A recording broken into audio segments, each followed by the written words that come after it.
여당은 비박계를 중심으로 지도부 사퇴론이 고조되고 있습니다. 야당은 최순실 국정조사 특검을 동시에 추진하기로 합의하는 등 공세를 강화하고 있는데요.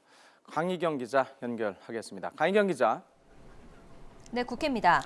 자, 오늘 여당 비박계 대선 주자들도 지도부 사퇴를 촉구했다고요. 네, 그렇습니다. 오늘 오후 여권 예비 대선 주자들이 오늘 오후 회관에서 1시간 정도 회동을 가졌습니다.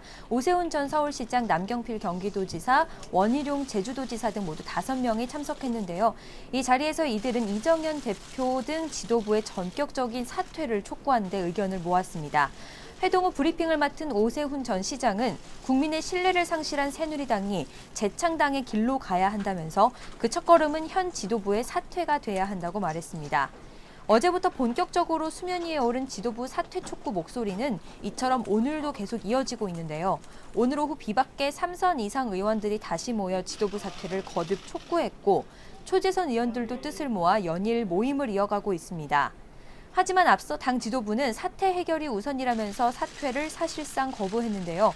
때문에 조만간 열릴 의총에서 지도부와 비주류의 갈등이 더욱 격화할 것으로 보입니다.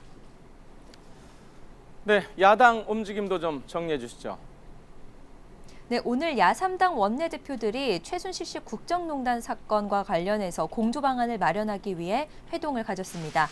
이 자리에서 야3당 원내대표는 이번 사건을 박근혜 최순실 게이트로 규정하기로 뜻을 모았고 또 국회 차원에서의 의혹 규명을 위해 국정조사를 실시하겠다고 밝혔습니다.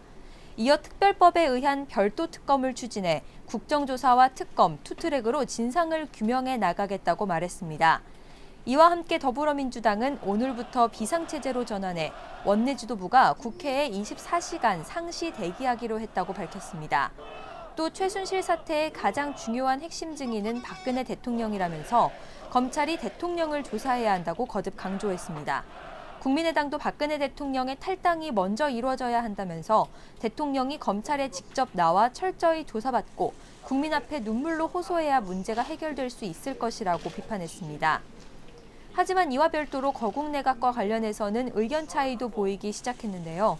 야당 지도부는 거국 내각과 관련해 진상 규명이 먼저라고 밝히고 있지만 문재인 전 대표 등 일부 대선 주자들을 중심으로 국회가 주도하는 거국 내각에 대해서는 긍정적인 입장을 표명하고 있습니다. 이처럼 야권 내에서도 의견이 나뉘는 가운데 야3당 회동을 시작으로 거국 내각에 대한 이견도 점차 좁혀져 나갈 수 있을지 주목됩니다. 지금까지 국회에서 YTN 강희경입니다.